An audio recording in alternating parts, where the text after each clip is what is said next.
E certinho. O nosso texto de capa hoje é sobre intuição. O que será que é intuição, né? Intuição. Todas nós mulheres já tivemos um dia esse insight, né? Que a gente chama de insight, chama assim, parece que alguém está sussurrando na nossa orelha alguma informação, né? Olha só, então a intuição, na verdade, é o raciocínio, né, que se usa para chegar a uma conclusão, só que de forma inconsciente. Você já viu um negócio desse? Então, olha só, sempre que a gente raciocina para buscar a solução para algum problema, a gente faz isso de forma racional, por isso que é raciocínio, e faz isso de uma forma pensante, consciente, elaborando aquela solução de acordo com o que a gente já conhece, de acordo com o que nós temos internalizado de conhecimento. Se a gente não consegue uma solução para aquele problema, a gente sempre busca um especialista. Por exemplo, quem não conhece da área jurídica vai consultar um advogado para encontrar uma solução. Tudo isso de forma consciente. A intuição, na verdade, ela vem de forma inconsciente. Nós já falamos aqui sobre os arquétipos, que eles vivem no inconsciente coletivo e no nosso inconsciente também. E a intuição eu tenho para mim que ela vem do nosso lado mais primitivo, do nosso lado mais instintivo, do nosso lado mais selvagem, mais animal, porque não tem o que explique. Então, as pessoas costumam estudar a intuição e falam o seguinte, que a intuição consiste na capacidade de conhecer algo de fato e entender o seu funcionamento, porém sem raciocínio lógico.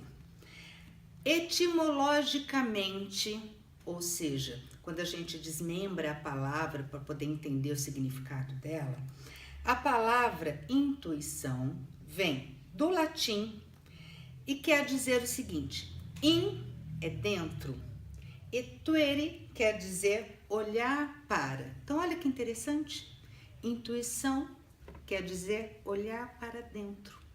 Não é lindo isso? Assim, a intuição ela vem de 3 tipos que a gente analisa, né? E os estudiosos catalogam da seguinte forma.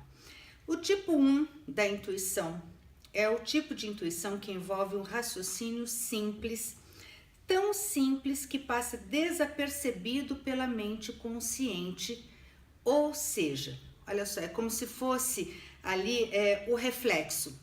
Tá caindo um copo de água e você instintivamente vai lá e pega o copo. Você não precisa raciocinar que se o copo cair, vai quebrar. Então, o seu reflexo, você não precisa pensar por isso, o seu reflexo é ir lá pegar o copo. Então, esse é um raciocínio tão simples, né, que pode ser chamado de intuição.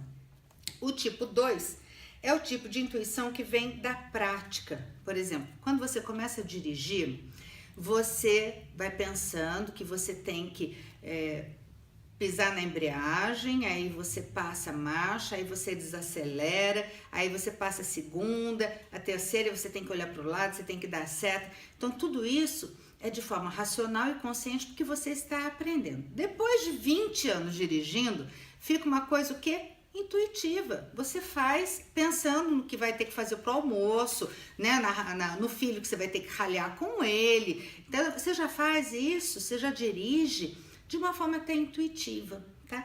E a terceira forma de intuição é quando chegamos a uma conclusão de um problema complexo sem ter raciocinado. É quando a pessoa tem uma ideia que aparece do nada. Lembra o professor Pardal do gibizinho lá do Tio Patinhas, né? Que ele estava pensando como encontrar uma solução para alguma coisa, daqui a pouco ele falava, Eureka! E aparecia aquela lâmpadazinha em cima da cabecinha dele. Exatamente, ela vem do nada. A intuição vem com uma informação, com uma solução do nada, sem explicação, tá? Então, é como se tivesse aí uma ideia genial, né? Quando as pessoas passam por esse fenômeno chamado intuição, que elas não sabem explicar como raciocinaram para chegar a um resultado final, elas simplesmente falam e aí que a resposta apareceu na mente delas. E eu digo até que em sonhos, às vezes a gente dorme preocupada com um problema e quando você acorda com a solução. Eu várias vezes já levei problemas jurídicos para a cama, a gente brinca que dorme com o processo, né? Só que você dorme pensando naquele problema jurídico e eu acordava com a solução do processo. É incrível, parece que vem realmente do inconsciente, no sonho, quando você está dormindo, é uma coisa assim que não dá para explicar. Einstein, olha só, não sei o que eu tô falando, Einstein já dizia o seguinte: não existe nenhum caminho lógico para a descoberta das leis do universo. O único caminho é a intuição. Muito legal isso, é um físico e depois, em outra oportunidade, a gente vai até explicar por que ele falou isso, tá?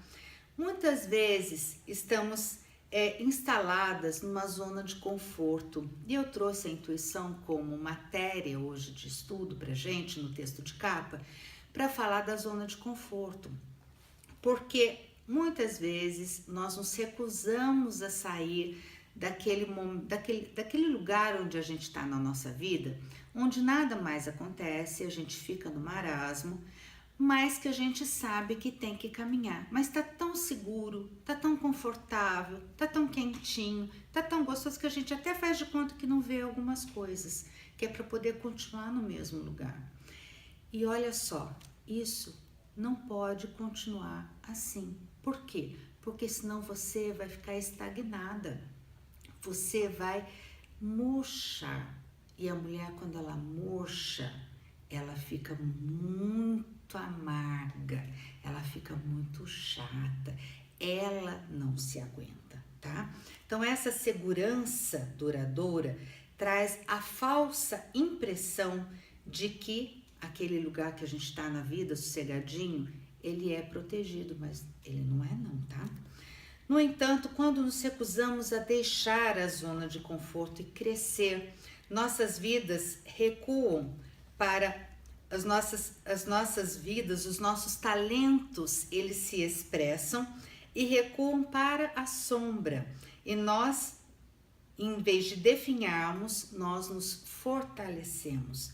Muitas vezes a vida nos expulsa desse lugar agradável e aconchegante, não porque estávamos aí preparadas, inteiramente preparadas e prontas, né? Mas porque é algo maior à nossa espera e o nosso destino é ir ao seu encontro.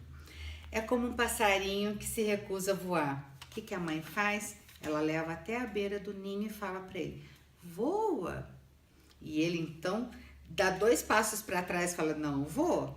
Ela fala: por favor, voa, você foi feito para voar. E ele se recusa. O que a mãe faz? Dá um empurrão nele e ele voa.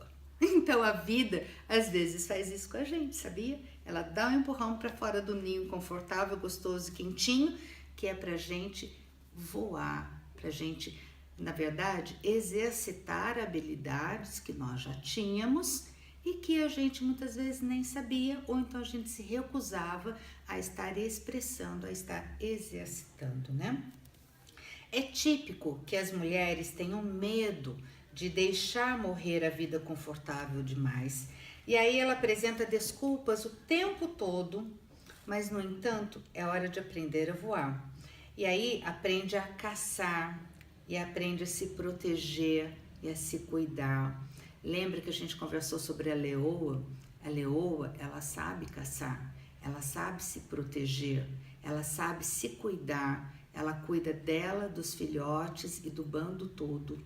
E ela sabe lutar por aquilo que ela quer. Então, o arquétipo da leoa, que está aqui sempre a nossa convidada de honra, ela vem justamente para nos mostrar que nós precisamos, sim, dar sempre um passo a mais e conseguimos aí buscar, né, expressar toda essa habilidade que nós temos. É nessa hora que a intuição precisa surgir e se deixar aflorar. Quando a mulher consegue ou é obrigada a deixar a zona de conforto, ela se torna obrigatoriamente mais forte, mais segura e mais sábia. É muito normal que neste momento de iniciação a mulher ouça frases assim: você não sabe fazer isso, você não é boa nisso, você não tem a coragem necessária para fazer isso, você é tola, você é sem graça, você é vazia, você não tem tempo, você só é boa nas coisas simples, desista enquanto pode. É muito comum que quando a mulher decide sair da sua zona de conforto, ela ouça isso das pessoas que estão à sua volta, principalmente aquelas que vão ficar muito inseguras com ela brotando de uma vida nova. Ela está aí, quando ela busca, né, sair desse espaço pequeno e ampliar o seu espaço de atuação, é muito comum que as pessoas em volta fiquem inseguras e que falem essas coisas para ela. Às vezes, essas frases vêm dos próprios pensamentos da pessoa, às vezes até do próprio pensamento da pessoa, ela mesma às vezes fala isso para ela, né? Ou então de pessoas que estão à sua volta. E parece então que os obstáculos acabam sendo muito maiores do que realmente são. É necessário que a gente perceba quão cruel são esses pensamentos, essas atitudes ou essas palavras que são proferidas contra a gente. Para perceber a presença desse auto-boicote, ver a fundo esse pensamento sombrio e limitador, ou que a pessoa que está nos dirigindo tais palavras ou não é nosso amigo, ou está apavorado com a possibilidade de crescermos, é que a intuição precisa aflorar. Tudo que está oculto exige intuição e força para suportar o que se vê. Então, gente, intuição é muito importante. Amanhã a gente continua com esse assunto, mas desde já eu trago para vocês aqui a possibilidade de pensarmos em utilizar a intuição a nosso favor. A gente vai ver que a intuição, como a gente deve aflorar essa intuição, como a gente encontra a intuição e como a gente alimenta a intuição. Mas isso vai ficar para amanhã, tá bom? É o próximo capítulo do nosso